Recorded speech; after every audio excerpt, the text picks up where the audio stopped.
છેલ્લા 6 વર્ષથી નાસ્તા ફરતા આરોપીને સુરત ખાતેથી પકડી પાડતી જેતપુર સિટી પોલીસ. રાજકોટ રેન્જના પોલીસ મહાનિરીક્ષક અશોક કુમાર યાદવ સાહેબ તથા રાજકોટ ગ્રામ્ય જિલ્લાના નાયબ પોલીસ મહાનિરીક્ષક જયપાલસિંહ રાઠોડ તથા જેતપુર ડિવિઝનના નાયબ પોલીસ અધિક્ષક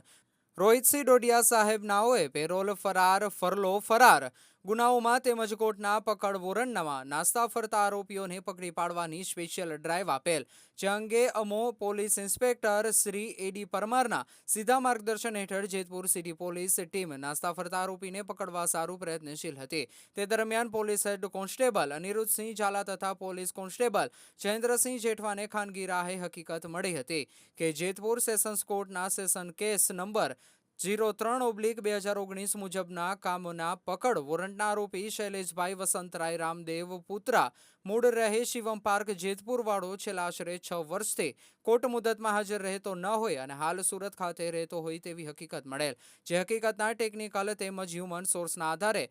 મજકૂર આરોપીને સુરત ખાતેથી પકડી પાડી કાયદેસરની કાર્યવાહી કરતી જેતપુર સિટી પોલીસ ટીમ.